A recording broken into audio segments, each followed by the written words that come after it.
Hey everybody, today I want to talk about being a home builder, and I'm going to kind of freestyle here a little bit and get into a few different things. So most people, if they want to start to be a home builder, they don't just go out and build themselves a model and hire a sales team and hire a selections person and start advertising and away they go.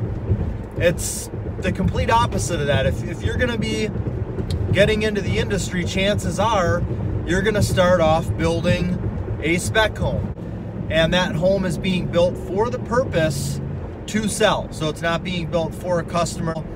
It's a home that's just going to be built on a lot that you found so that you can try to make a profit on the home build or the home and the lot together. So that's where most people are going to get started. Now, it's pretty much like generaling your own home. There's a lot of people out there that if they're going to build a home, they decide to do it themselves. And it's really can be an overwhelming process. And I think if you've got experience with the trades and you understand how some of these things run, it'll make it a little bit easier. But even if you don't, that's okay too. You know, the first thing that there's a couple first things that you're going to want to do. I would say first and foremost, even before finding the people that you want to draw up the plan, the people that you want to actually build the house, you know, finding out about building permits, this, that, or the other, is I think you want to come up with a game plan, a system. So you want to think of it as if you're gonna be documenting everything and finding some type of a system that works for you. Something that if many years down the road in the future you ever wanted to sell your business, you could basically give to somebody. Here, this is how I track my sales leads. This shows my conversion rate. This is every sales lead that we've ever had. This is the amount of people that have built homes that have been produced from those leads. Here's where they came from. You know, so that would be the more of the sales part of it as you get a little bit further into it. The initial part of it is going to be your budgeting. I think your budgeting and your financing are crucial in the beginning. I know there's a lot of mistake that certain builders get into, and it seems to be a lot of builders that are smaller that, you know, just go out there and they decide they're going to build a home for somebody, and they end up getting a plan bid for somebody, and they tell the person, okay, it's going to be, you know, $400,000 to build this home. So the person goes and gets the construction loan, and they close on the construction loan, and the builder starts drawing money as he needs it, not as the contractors who are doing the work need it to be paid, but as he needs it. And this happens a lot once you get into having multiple jobs. So you may need to go out and buy an additional, you know, $10,000 of material on house A. So you're going to take money from house B in order to pay for that. But then at some point, once you get to a certain point with house B, you're going to be short $10,000 if you didn't put that money back in there right away. And things can really just go downhill from there. So what you want to do is have your client close on a construction loan. All of the money is going to go into an escrow account at a title company. As the contractors finish their work, so typically there's going to be 4 to 5 draws throughout the building process that you're going to take as a builder and pay those subcontractors with. Ideally, you should not pay yourself until the house is done, because then you truly know what's left. That is truly the profit, as opposed to the other way around. You've got a budget, you know what you charge the client, you see that there's $30,000 of difference there, and right off the bat saying, all right, I made $30,000, I can pretty much do with that as I please. No, there's going to be things that are going to come up that end up coming in over budget that you didn't account for. Maybe you bid this house out in November, now it's January, cabinet prices have increased 5%, so the cabinets are more than what you've got on your bid. You've got to wait until the very end to take your money, to take your profit. So if the money goes into an escrow account with the title company, The first draw typically happens after the basement gets dug, footings go in, basement walls go in, steel gets set, and then the foundation gets backfilled. Then at that point, you're going to take the proper amount of money to pay the steel guy, the basement wall company, and the excavator. And you shouldn't be taking any more than that. Unless, just want to pause for a quick second and throw this out there. I've recently started a type of service, which is almost like a retainer fee, where we'd agree upon a certain amount and you would have access to me at any time on the phone. You can pick up the phone, we can talk about things like this. Other issues that you're having, I can help you get set up and started with everything, help you all the way through the process. So if that's something that you're interested in, let me know, leave a comment below. Okay, thanks, back to the video. You still maybe have some site survey work you need to pay for, or blueprints or something like that. But those should be the only things that you're drawing money for. So now you're even Stevens, everybody's paid up for what they've done.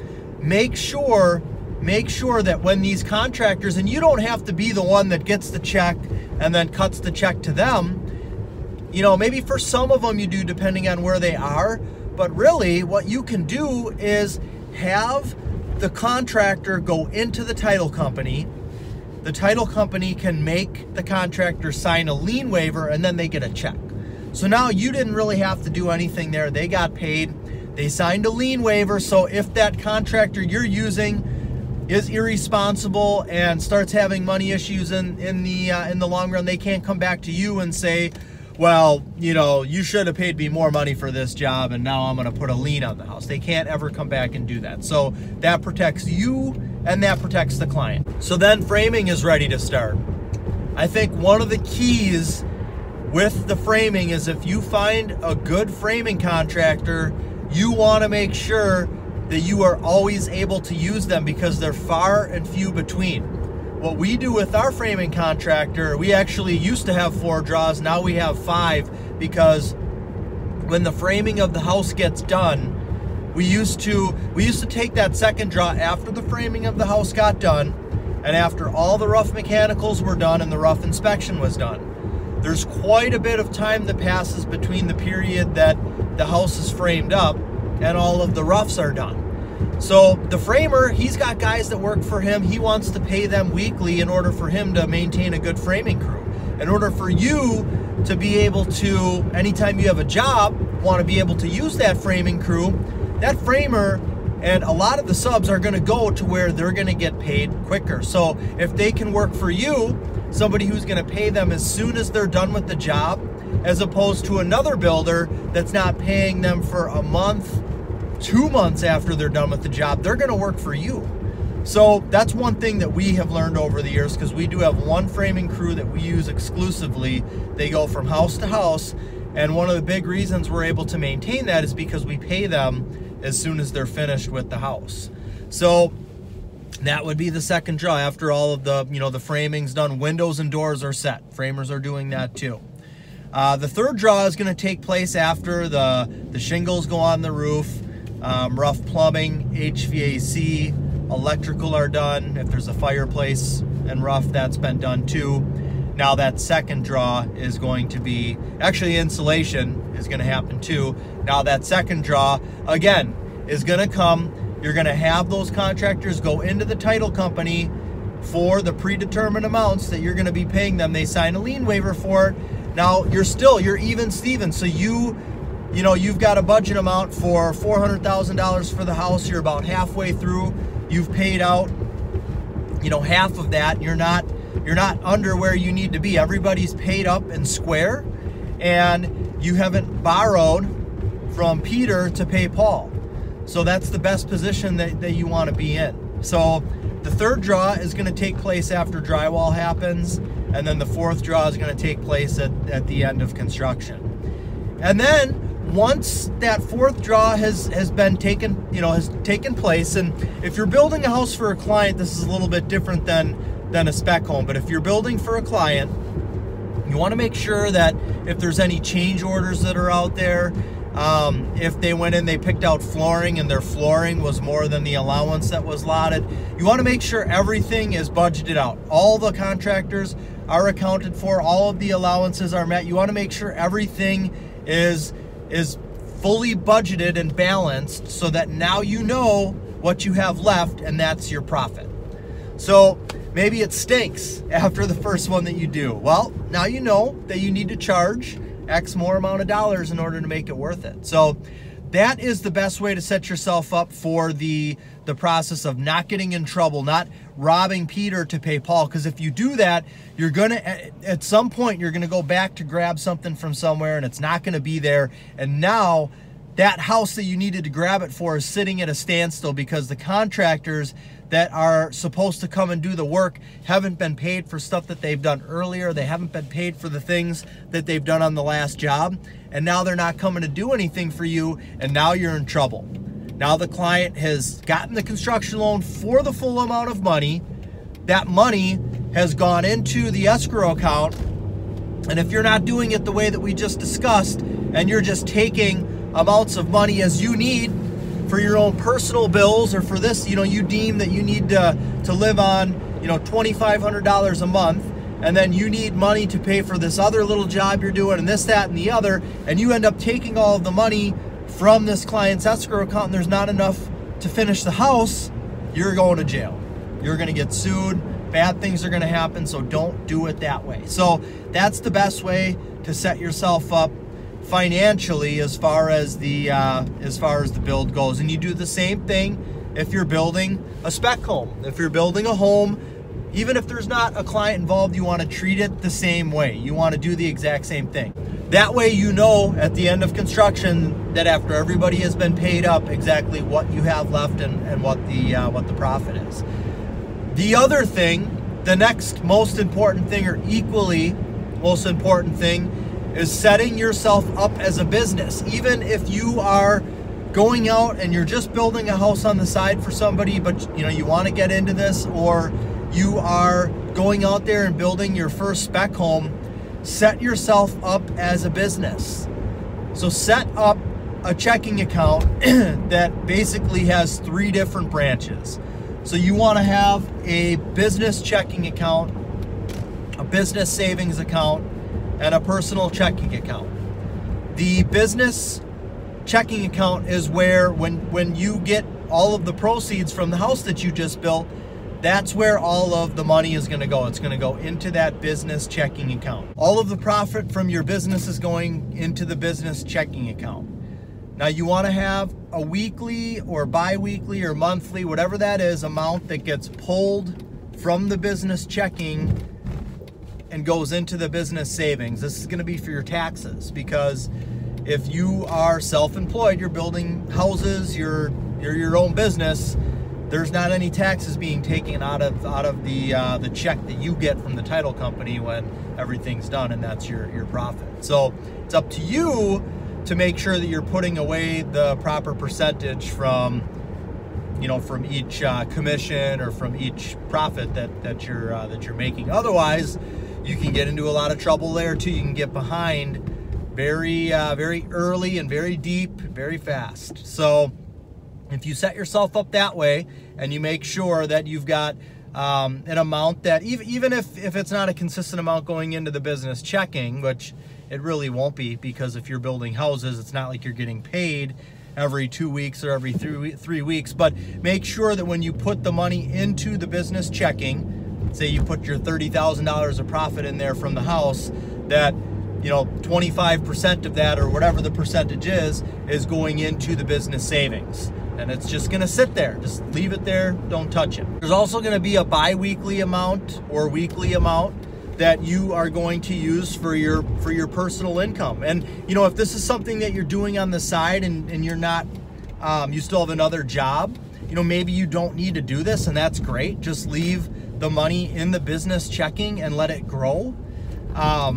But if you are depending on this as income, then you're going to have a certain amount from that business checking that goes into your personal checking, and that's what's going to take care of your monthly expenses, your mortgage, your groceries, all that kind of stuff.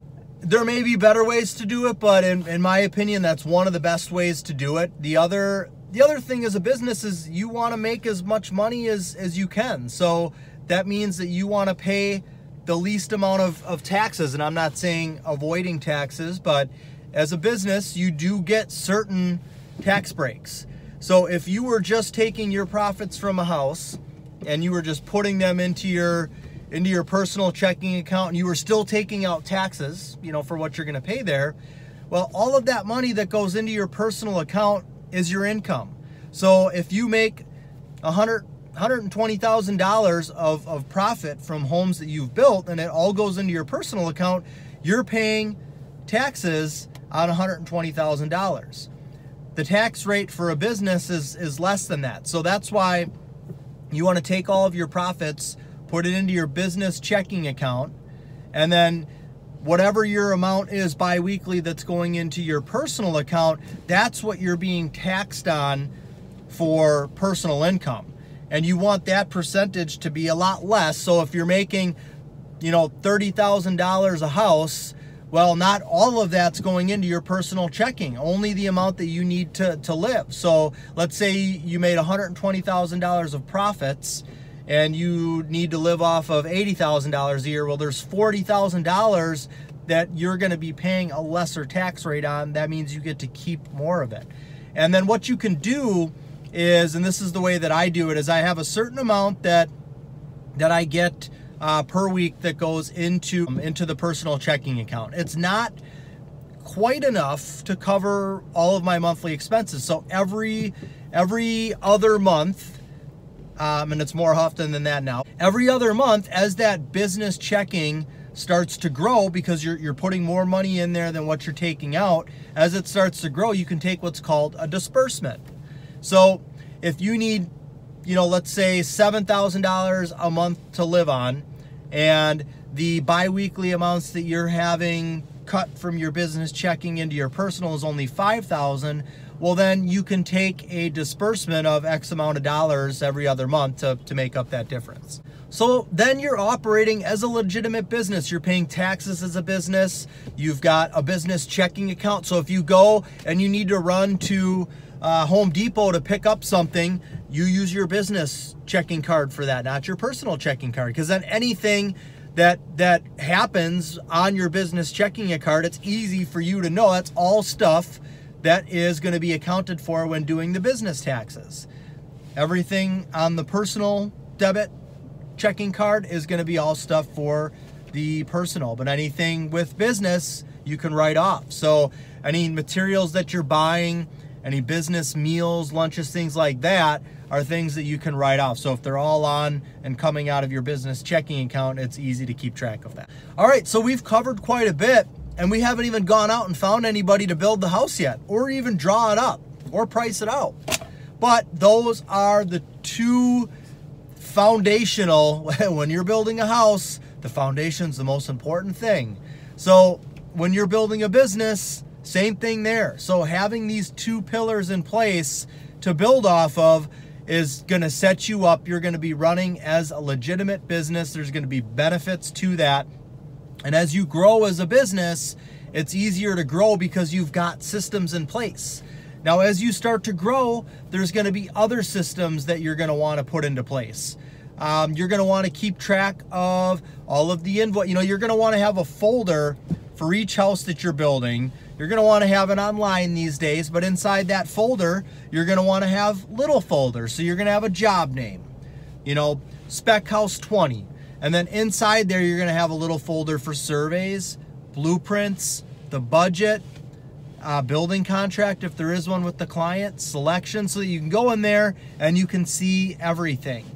And eventually, as you start to do more and more, there's going to be more and more of those systems that will come into place. And we'll talk about that in further videos. That's going to do it for this video. In future videos, I will talk about things like finding subcontractors, you know, how to get plans bid out, you know, that next step as far as where you want to go if you're going to be starting as a home builder or if you're going to be building a spec house. If you've got any questions, let me know. I do have a service that I've started to offer, which is a almost like a subscription-based service. You can have me on retainer. So if you're going to be starting this process, you can simply pick up the phone and call me at any time, and we can talk through things. We can go over through things. I can help you get situated. All right, well, that's all I got for today. Have a great rest of the day. Please subscribe if this is interesting material to you. Tell a friend, share it, give me a thumbs up. Thank you.